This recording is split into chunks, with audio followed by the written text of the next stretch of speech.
মোৰ নাম দীপশিখা বুঢ়াগোহাঁই। মই বৰ্তমান directorate of economics and statistics সেই ডিপাৰ্টমেণ্টত ইনস্পেক্টৰ অফ ষ্টেটিষ্টিক্স হিচাপে কাম কৰি আছোঁ। গ্ৰেজুৱেশ্যন লেভেলত মোৰ ছাবজেক্ট আছিলে ইকনমিক্স আৰু লগতে ষ্টেটিষ্টিক্স আছিলে, আৰু বৰ্তমান মই যিটো পোষ্টত কাম কৰি আছোঁ তাতো ইকনমিক্স, ষ্টেটিষ্টিক্স আৰু মেথছৰ দৰকাৰ হয়। আৰু তেতিয়াই মই ভাবিছিলোঁ যেতিয়া পঢ়ি আছিলোঁ যে এই দুটা ছাবজেক্টটো লৈয়ে যদি মই ইন ফিউচাৰ কাম কৰিব পাৰোঁ তেতিয়াহ'লে মই বেছি ভালকৈ কামটোত জাষ্টিফাই কৰিব পাৰিম বুলি ভাবোঁ। চ' যেতিয়া আমাৰ APSC ফালৰ পৰা যোনটো আমাৰ পৰীক্ষা কণ্ডাক্ট কৰা গৈছিলে, যেতিয়া মই দেখিছিলোঁ যে ইয়াত ইকনমিক্সৰ ষ্টুডেণ্টক বেছি গুৰুত্ব দিয়া হয় আৰু এখন পেপাৰো থাকে, লগতে ষ্টেটিষ্টিক্সৰো এখন পেপাৰ থাকে। চ' সেইকাৰণে এইটো পষ্টটোৰ কাৰণে মই ভালকৈ পৰীক্ষাটো দিলোঁ আৰু তাৰ পাছতে মই ইয়াতে ছিলেকশ্যনো হ'লোঁ। ছিলেকশ্যন হোৱাৰ পাছত বৰ্তমান মই ইয়াতে যোনটো আমাৰ বেলতলা হেডকোৱাৰ্টাৰ হয় তাতে কৰ্মৰত হৈ আছোঁ। ইনস্পেক্টৰ অফ ষ্টেটিষ্টিক্স এই জবটোৰ কাৰণে মেইনলি মাষ্টাৰ ডিগ্ৰী লেভেলৰ যিখিনি ইকনমিক্স কুৱেশ্যনছ থাকে সেইখিনি ভালকৈ পঢ়িব লাগে। মোৰ যিহেতু ইকনমিক্স অপশ্যনেল আছিলে মই সেইটোৰ ওপৰত বেছি গুৰুত্ব দিছিলোঁ, কিন্তু ষ্টেটিষ্টিক্স আৰু মেথছ যিসকলৰ আছিলে তেওঁলোকেও এই পৰীক্ষাটো দিব পাৰে, ইনস্পেক্টৰ অফ ষ্টেটিষ্টিক্স। আৰু এই তিনিটা বিষয়ত যিকোনো এটাত যদি তেওঁলোক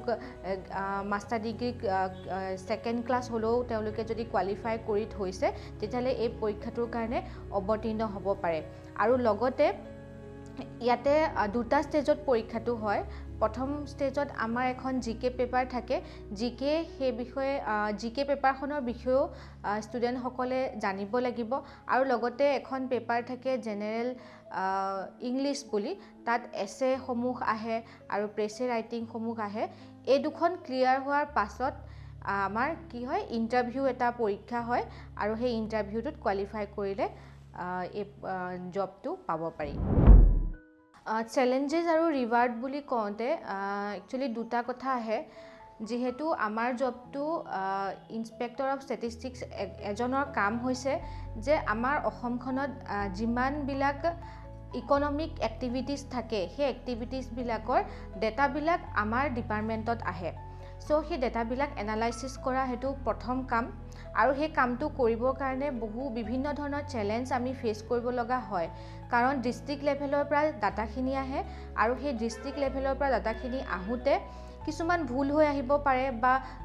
ফিল্ড লেভেলত বহুতখিনি ইনকাৰেক্ট ইনফৰ্মেশ্যনছ থাকিব পাৰে, যিখিনি আমি হেডকোৱাৰ্টাৰ লেভেলত যেতিয়া সেই ডাটাখিনি এনালাইচিছ কৰোঁ যদি ভুল ডাটা দিয়ে আমি ভুলকৈ এনালাইচিছ হৈ যাব। চ' এইটো এটা আমাৰ চাব লাগে যে ডাটাখিনি কাৰেক্ট আহে, সেইটো এটা আমাৰ কাৰণে চেলেঞ্জ হয়। আৰু যদি কাৰেক্ট নাহে আকৌ ফিল্ড ছাৰ্ভেটো আকৌ নতুনকৈ কৰা হয়। তাৰ পাছত ইয়াত ৰিৱাৰ্ড বুলি যিখিনি কৈছে, ৰিৱাৰ্ডৰ ফালৰ পৰা আমি চাবলৈ গ'লে আমাৰ যিখিনি কাম হয়, ধৰি ল'লোঁ আমাৰ অসমৰ অৰ্থনীতি বৰ্তমান আমাৰ GSDP গ্ৰছ ডমেষ্টিক প্ৰডাক্ট কিমান হয়। চ' এনেকুৱা ধৰণৰ ইনফৰ্মেশ্যনছবিলাক আমি উলিয়াব লাগে। কেৱল GSDP বুলিয়ে নহয়, আমাৰ এগ্ৰিকালচাৰৰ যোনবিলাক ডাটা হয়, গ্ৰছ ইৰিগেটেড এৰিয়া কিমান হয় বা কিমান পাৰ্চেণ্ট ইৰিগেশ্যনছ প্ৰভাইড কৰিছে আছাম গভৰ্ণমেণ্টে, এইবিলাক ডাটা আমাৰ ডিপাৰ্টমেণ্টৰ ফালৰ পৰাই যায়। তাত যদি অকণমানো যদি ভুল হয় তেতিয়াহ'লে আমাৰ সেইটো এটা চেলেঞ্জ থাকিব। আৰু যদি আমি এইখিনি কাম ভালকৈ কৰিব পাৰোঁ, যেনেকৈ আমি লাষ্ট ইয়েৰ কৰিছিলোঁ ছাষ্টেইনেবল ডেভেলপমেণ্ট যোনখিনি গ'লছ আছিলে তাৰ ওপৰত আমি কাম কৰিছিলোঁ। তাত আমি যিখিনি আমি কেলকুলেশ্যন কৰিছিলোঁ, যেনেকৈ পভাৰ্টি ৰেটৰ কেলকুলেশ্যন, গিনি কফিচিয়েণ্ট কেলকুলেশ্যনছ, সেইখিনি যদি আমি ভালকৈ দেখাব পাৰোঁ তেতিয়াহ'লে আমাক চৰকাৰেও বহুত বেছি আমাক ইনস্পায়াৰ কৰে সেইখিনি আৰু যাতে আমি ভালকৈ কৰিব পাৰোঁ, আৰু নিজৰ যাতে যোনখিনি টেকন'লজি হয় সেইখিনি যাতে আপগ্ৰেড কৰি পেলাই আমাৰ অসমৰ অৰ্থনীতিৰ কাৰণে প্ৰভাৱ বিস্তাৰ কৰিব পাৰোঁ, তাৰ ওপৰত আমাৰ গুৰুত্ব দিয়া হয়। আমাৰ ফিউচাৰ এছপাইৰেণ্টখিনিক মই এইটো ক'ব বিচাৰোঁ যে যিকোনো এটা পৰীক্ষা দিবৰ কাৰণে বহুত বেছি ধৈৰ্যৰ প্ৰয়োজন হয় আৰু আজিকালি যেহেতু কম্পিটিশ্যন সকলোতে আছে আৰু হয়তো সকলোৱে দেখিছে কিমান বেছি কাট অফ যায় সকলোবিলাক এক্সামতে সো ধৈৰ্য লাগিবই এটা পৰীক্ষা দিবৰ কাৰণে আৰু কনসিস্টেন্ট হ'ব লাগিব আৰু ৰেগুলাৰ ষ্টাডি কৰিবই লাগিব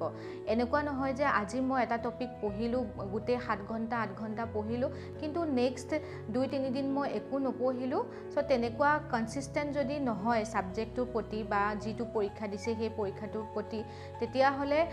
কৃতকাৰ্যতা অকনমান দেৰিকে আহিব পাৰে আৰু ইয়াতে মই আৰু এটা কথা কওঁ যে ধৈৰ্য আৰু কনসিস্টেন্টৰ লগতে এটা স্মাৰ্ট ওয়াৰ্ক লাগিব সকলোকে কাৰণ কম সময় থাকে যেহেতু নোটিফিকেশন ওলায় সো নেক্সট এমাহৰ ভিতৰতে এক্সাম বিলাক পাতি দিয়ে সো আজিকালি তেনেকুৱা হয় বহুত বেছি সময় কাকুৱে নিদিয়ে সো সেইকাৰণে স্মাৰ্ট ওয়াৰ্ক লাগিব আৰু সেইখিনি তোমালোকে কি কৰিব লাগিব যে সদায় যদি ৰেগুলাৰ প্ৰেক্টিস কৰি থাকা মানে এটা টপিক মই যেনেকৈ পঢ়িলো আজি এটা টপিক পঢ়িলো সেই টপিকটো মই দুদিনৰ পাছত ৰিভিজন কৰিবই লাগিব কাৰণ সেই টপিকটো যদি মই আজি পঢ়িছো আৰু নেক্সট যদি এমাহ দুমাহলে পঢ়া নাই অবিয়াসলি মই সেই টপিকটো পাহৰিয়ে যাম সো কনসিস্টেন্ট হ'ব লাগিব স্মাৰ্ট ওয়াৰ্ক কৰিবই লাগিব আৰু নিজে ধৈৰ্য ধৰি অলপ থাকিবই লাগিব আৰু সকলোতকৈ ইম্পৰ্টেন্ট হৈছে যোনটো নিগেটিভিটি হয় মানুহে সদায় নিগেটিভিটিৰ পৰা আঁতৰি পেলাই নিজৰ ষ্টাডি আৰু নিজৰ কষ্ট আৰু নিজৰ ওপৰত বিশ্বাস ৰাখিব লাগিব তেতিয়া যিকোনো এক্সামতে কৃতকাৰ্যতা লাভ কৰিব পাৰি বৰ্তমান যোনটো সিচুৱেশন হয় সেই সিচুৱেশনটো যদি আমি ভালকে এনালাইসিস কৰো তেতিয়া দেখিম যে বৰ্তমান আমাৰ আৰ্টিফিশিয়াল ইন্টেলিজেন্স আৰু ডাটা সায়েন্সৰ যুগ হয় সো যিসকল ইকোনমিক্সৰ হয় আৰু ষ্টেটিষ্টিক্স হয় বা মেথছ যদি আছে তো তেওঁলোকক মই ক'ব বিচাৰিম তোমালোকে গ্ৰেজুৱেচন আৰু মাষ্টাৰ ডিগ্ৰী লেভেল এইখিনি ক্লিয়াৰ কৰাৰ পাছত তোমালোকে ডাটা সায়েন্সৰ ওপৰত যদি তোমালোকে নতুনকে যোনখিনি কোৰ্সেছ ওলাইছে সেইখিনি যদি লোৱা বা সাইমালটেনিয়াছলি গ্ৰেজুৱেচন বা মাষ্টাৰ ডিগ্ৰী কৰি থাকোতেও সেইখিনি কোৰ্স কৰিব পাৰা সো এইখিনি যদি কোৰ্সখিনি কৰিলে আমাৰ যিখিনি নতুন যোনবিলাক জব অপৰচুনিটিজ ওলাইছে সেই জব অপৰচুনিটিজ বিলাকত তোমালোকক বেছি আগতে চান্স দিয়া থাকিব মেন্টৰশিপ আৰু গাইডেন্স হিচাপে এতিয়া যেহেতু অনলাইনৰ যুগ হয় সো বেলেগ বহুত দূৰত যাবও নালাগে ইউটিউবতে বিভিন্ন ধৰণৰ সোৰ্সেছ এভেইলেবল আছে তোমালোকে যদি সাৰ্চ কৰা আইএএছ এক্সামটো কেনেকৈ দিব পাৰিম বা এছএছ এক্সামটো কেনেকৈ দিব পাৰিম সেইখিনি বিভিন্ন ধৰণৰ টপাৰ্স বিলাকে কোৱা ভিডিঅ'ছ সমূহ তোমালোকে চাব পাৰা ইউটিউবত আৰু লগতে মই যেতিয়া পৰীক্ষাটো দিছিলো মই কেনেকৈ প্ৰিপাৰেচন কৰিছিলো সেই বিষয়েও মোৰ এটা ইউটিউব চেনেল আছে এক্সাম ট্ৰেকাৰ্ছ আসাম বুলি তাত মই নিজৰ এক্সপেৰিয়েন্সখিনি শেয়াৰ কৰিছো সো সেইখিনি ভিডিঅ'জো চাব পাৰা আৰু লগতে এটো কম যে ডেইলি যোনখন আমাৰ নিউজ পেপাৰ থাকে সেই নিউজ পেপাৰসমূহ নিজে এনালাইসিস কৰা আৰু লগতে গভৰ্ণমেণ্টে যিখিনি ইনিচিয়েটিভ লৈ আছে নতুন নতুন স্কিম যোনবিলাক লৈ আছে আৰু গভৰ্ণমেণ্টে য'ত বহুত বেছি ইম্পৰ্টেন্স দিছে সেই বিষয়বিলাকৰ ওপৰত নিজে অৱগত ৰখাটো বহুত বেছি প্ৰয়োজন হয় আৰু যদি আমি এই সোশ্যাল মিডিয়াটো ভালকে ফলো কৰিব পাৰো তাতো বহুত ধৰণৰ ইম্পৰ্টেন্ট ইনিচিয়েটিভ কিছুমান লোৱা দেখা যায় যেনেকৈ তোমালোকৰ কিছুমান ভাল কিছুমান পেজ যেনেকৈ মাইগভ ইণ্ডিয়া মাইগভ আসাম ইয়াত কি হয় গভৰ্ণমেণ্টৰ নতুন ইনিচিয়েটিভ বিলাক লোৱা যোনখিনি লৈছে তাত পোষ্ট কৰি থাকে আৰু সেইখিনি যদি তোমালোকে ভালকে অলপমান ডিটেইলছত পঢ়ি যোৱা যেনেকৈ কিছুমান এটা ধৰি ললো স্কিম এটা ওলালে সেই স্কিমটো নলেজ তোমালোকে ক'ত পাবা ইনফৰমেশনটো ক'ত পাবা অবিয়াসলি গভৰ্ণমেণ্টৰ ৱেবসাইটতে আমি গৈ পেলাই চাব লাগিব বা এনভায়ৰনমেণ্টৰ ওপৰত বহুত বেছি গুৰুত্ব দিছে সো এনভায়ৰনমেণ্টৰ ইনফৰমেশনখিনি ক'ত পাম আমি এনভায়ৰনমেণ্টৰ যোনটো মিনিষ্ট্ৰি হয় সেই মিনিষ্ট্ৰিটোৰ পেজখনত আমি চালে পাম কাৰণ প্ৰত্যেকটো ইনফৰমেশন আজিকালি সোশ্যাল মিডিয়াত দিয়ে সো সোশ্যাল মিডিয়াৰ সেই সদব্যৱহাৰ যদি আমি কৰিব পাৰো তেতিয়া হলে মানে হেতু এটা ইম্পৰ্টেন্ট তোমালোকৰ গাইডেন্স হিচাপে কাম কৰে সোশ্যাল মিডিয়াটোৱে আৰু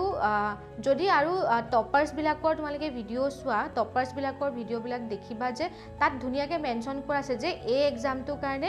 কোনখন কিতাপ পঢ়িব লাগিব বা মই যোন হেৰি কথাই কৈছো মোৰ এক্সামটোৰ কথাই কৈছো inspector of statistics inspector of ষ্টেটিষ্টিক্সৰ কাৰণে কি কিতাপ পঢ়িব লাগিব তাত যিখিনি টপাৰ্স বিলাকে কোৱা ভিডিঅ'ছ আছে সেইখিনি সাৰ্চ কৰিলে আৰু সেই কিতাপখিনি যদি আমি কালেক্ট কৰি লওঁ সেইখিনি পঢ়িলে ধুনীয়াকৈ নিজে সেলফ ষ্টাডি কৰি কৰি পেলাই বিভিন্ন এক্সাম যোনবিলাক হৈ আছে সেইবিলাক কোৱালিফাই কৰিব পাৰি